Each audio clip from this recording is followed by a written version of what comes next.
எல்லாருக்கும் வணக்கம். இன்னைக்கு நம்ம எதை பத்தி பார்க்க போறோம் அப்படின்னா, டிஎன்பிஎஸ்சி, அதாவது தமிழ்நாடு அரசு பணியாளர் தேர்வாணையத்திலிருந்து நேற்று புதுசா ஒரு அறிவிப்பு வெளியிட்டிருக்காங்க. அதன்படி பார்த்தீங்கன்னா, கூடுதலா சில பணியிடங்களை குரூப் 4ல சொல்லியிருக்காங்க. அதை பத்தின டீடைலை நம்ம இப்போ பார்த்துடலாம். அது முன்னாடி நீங்க இப்பதான் நம்ம சேனலை புதுசாக சப்ஸ்கிரைப் பண்றீங்க அப்படின்னா, நம்ம சேனலை சப்ஸ்கிரைப் பண்ணி வச்சிருக்கோம். இது மாதிரியான புதிய விஷயங்கள் அப்புறம் டிஎன்பிஎஸ்சி தேர்வு சம்பந்தமான நிறைய விஷயங்கள் நம்ம சேனல்ல தொடர்ந்து அப்லோட் பண்ணிட்டே இருக்கும். அதெல்லாம் உங்களுக்கு பயனுள்ளதாக இருக்கும். அதுக்கு நம்ம டீடைல் அப்படின்றத பார்த்துக்கலாம்.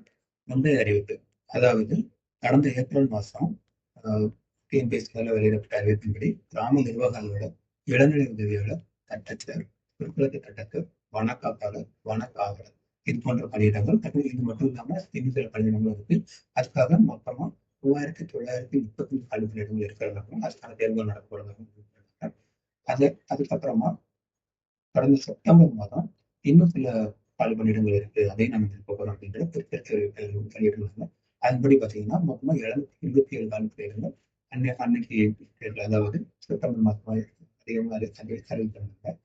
அதுக்கப்புறம் நேற்று 3/12/2022 2025 அன்னைக்குப்படி 645 கூடுதல் பணியிடங்களை நாங்கள் நிரப்ப போறோம் அப்படின்னு சொல்லியிருக்காங்க. அதன்படி பாத்தீங்கன்னா மொத்தமா 5007 பணியிடங்கள் இந்த இந்தியாவில் நிரப்பணும்னு சொல்லியிருக்காங்க. இது வந்து 2022 2024 ஆண்டு கம்பேர் பண்ணும்போது கூடுதலா 1540 பணியிடங்கள் வந்திருக்கு. இது வந்து நம்ம மக்களுக்கு ஒரு நல்ல செய்தி தான். ஏன்னா அதிகமான பணியிடங்கள் இருந்தால் அதிக பேருக்கு வேலை இருக்கும். இதை நீங்க சரியா பயன்படுத்திக்கலாம்.